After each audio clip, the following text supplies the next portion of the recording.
YouTube के online channel में आप सभी का स्वागत है। और हम लेके आए हैं एनर्जी कंजर्वेशन। और एनर्जी कंजर्वेशन का ये महत्वपूर्ण टॉपिक है, और जिसमें आगामी जो डिप्लोमा के आगामी एग्ज़ाम होने वाले हैं उसके लिए बहुत लाभदायक है। तो ये प्रैक्टिस सेट के रूप में हमारे कुछ सवाल हैं जो आप लोगों के सामने हैं।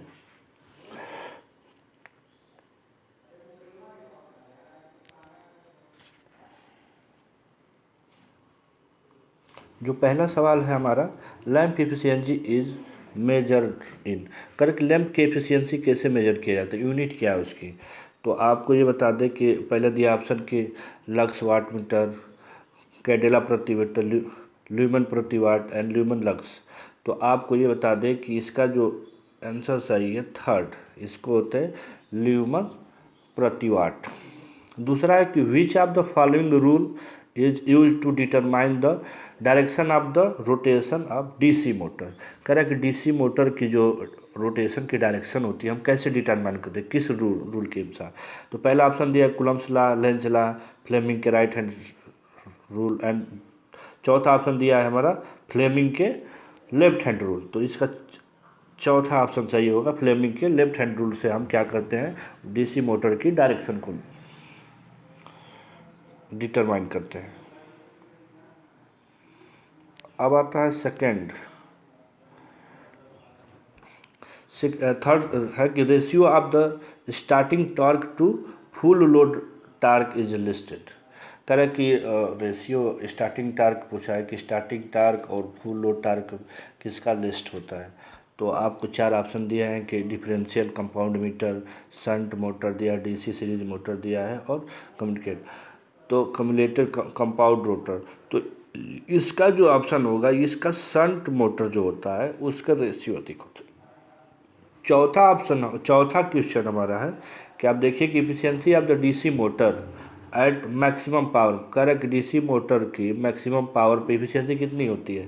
ऑप्शन दे रहा है कि 90, 100%, थर्ड दिया है कि 80%, लेस देन 50%। तो आपको इसका ऑप्शन सही है चौथा ही, लेस देन 50% इसकी इफिशियंसी होती है।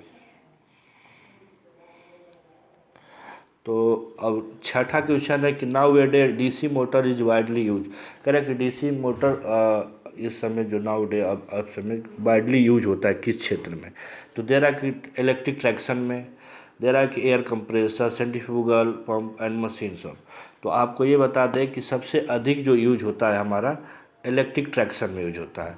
इलेक्ट्रिक ट्रैक्शन का मतलब कि जो ट्रैक्टिव फोर्स जो होता है, रेलवे इंजन जो होती है वो डीसी सीरीज मोटर होता है, वाइडली यूज होता है। आजकल जो अभी हमारे बैटरी से जो व्हीकल्स आ रही है चलाने के लिए, तो वो हमारे इसी मोटर का यूज करेंगे, डीसी सीरीज मोटर होता है।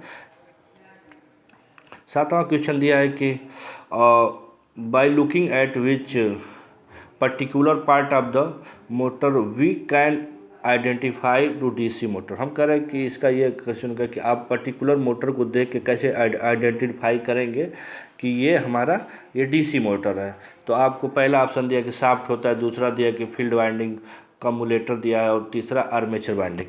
तो आपको ये बता दें कि ये कम्युलेटर जो को देखकर आप ये वेरीफाई कर लेंगे कि जिससे कि ये मोटर डीसी मोटर है या एसी। तो ये डीसी मोटर पहचानने के लिए हम कम्युलेटर देख के वेरीफाई कर सकते हैं।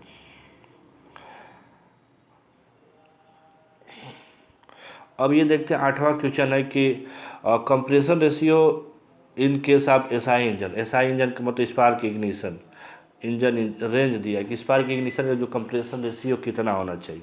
तो दिया है कि 6 से 10 होता है, 10 से 15 होता है, 16 से 25 या 25 से 40। तो आपको बता दें एसआई इंजन का मतलब पेट्रोल इंजन होता है, पेट्रोल इंजन। तो पेट्रोल इंजन का जो कंप्रेशन रेशियो होता है 6 से 10 होता है, 10 होता है। अब नौवां हमारा क्वेश्चन है कि the choke is applied when the engine. कह रहा है कि इंजन में जो चोक अप्लाई किया जाता है वो किस कंडीशन में अप्लाई किया जाता है।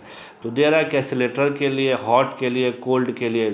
तो आपको ये बता दें जो चोक होता है जब ठंडी के दिनों में जब एटमॉस्फेरिक एयर जो होता है कूल हो जाता है, कूल हो जाने के बाद हमारे इंजन भी कूल हो जाता है, क्योंकि बर्निंग हमारे जो एयर के माध्यम से ही होता है। तो वो कूल हो जाने की वजह से हमारा इंजन कूल हो जाता है, इसलिए हम क्या करते हैं, चोक लेते हैं। और चोक लेने के बाद क्या होता है, इंजन की सप्लाई, जो एयर की सप्लाई को लॉक कर देते हैं, और हमारी जो फ्यूल जो होती है, फ्यूल की सप्लाई बढ़ जाती है, रिच फ्यूल हो जाता है।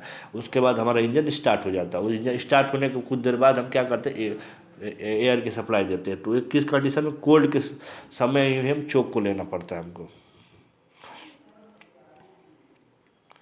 और आपका 10वां सवाल है, in in the fuel cell energy is converted into the electric energy. तो कह रहा है कि फ्यूल सेल जो होता है वो कौन से एनर्जी को इलेक्ट्रिकल एनर्जी में कर रहे हैं। तो आपको इंजन की बता दूं कि इंजन में क्या होता है, सबसे पहले हम फ्यूल डालते हैं। फ्यूल क्या होता है, वो केमिकल होता है। तो केमिकल एनर्जी को कन्वर्ट करते हैं हम लोग इलेक्ट्रिकल एनर्जी में। तो आपका ऑप्शन चौथा सही होगा कि केमिकल एनर्जी को इलेक्ट्रिकल एनर्जी। हाँ, अब केमिकल एनर्जी, हमारी जो केमिकल एनर्जी चेंज करते हैं मैकेनिकल एनर्जी में, और मैकेनिकल एनर्जी चेंज होगी इलेक्ट्रिकल एनर्जी में। तो हमारा पूछ रहा है कि केमिकल एनर्जी को हम इलेक्ट्रिकल एनर्जी में चेंज करते हैं।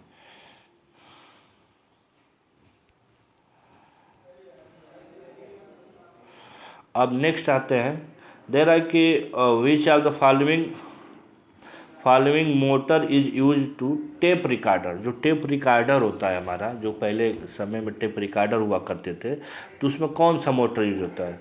तो रिलक्टेंट मोटर कह रहा है, कैपेसिटर मोटर होता है, यूनिवर्सल मोटर, हिस्टेरिसिस मोटर। तो आपको जानकारी के लिए मैं बता दूं कि चौथा ऑप्शन सही होगा, हिस्टेरिसिस मोटर का यूज किया जाता था, जिससे टेप रिकॉर्डिंग में जो हमारी यूज होता था।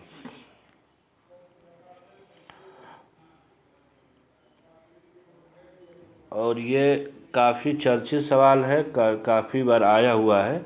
देर आर कि slip ring is the induction motor are made, जो हमारी जो इंडक्शन मोटर में स्लिप रिंग बना होता है, किसका बना होता है। पहला ऑप्शन दिया cobalt steel, aluminium steel, carbon steel और फास्फोरस ब्रॉन्ज। तो आपको ये बता दें कि ये फास्फोरस ब्रॉन्ज का होता है, जिससे कि ईडी करंट लॉस कम होता है इससे, इस मटेरियल को बनाने का। तो फास्फोरस ब्रॉन्ज का होता है। 13वां क्वेश्चन है कि यह transformer is working at maximum efficiency, it iron loss is दिया है 1 kilowatt, if copper loss will be. तो कहीं कॉपर लॉस भी ट्रांसफार्मर एक क्या स्टैटिक डिवाइस होता है, तो जितना आयरन लॉस भी होगा उतना ही कॉपर लॉस होगा। तो इसलिए इसका ऑप्शन सही होगा 1 किलोवाट। अब नेक्स्ट जो सवाल हमारा है, जो नेक्स्ट है, sodium lamp use, correct. Sodium lamp जो होता है यूज होता है, तो जो सोडियम लैंप का रीडिंग रूम में होता है, स्ट्रीट लाइट में होता है, ऑडिटोरियम में होता है, लाइब्रेरी। तो आपको ये बता दें कि जो हमारा सोडियम लैंप होता है वो स्ट्रीट लाइट या हाईवेज पे यूज की जाती है।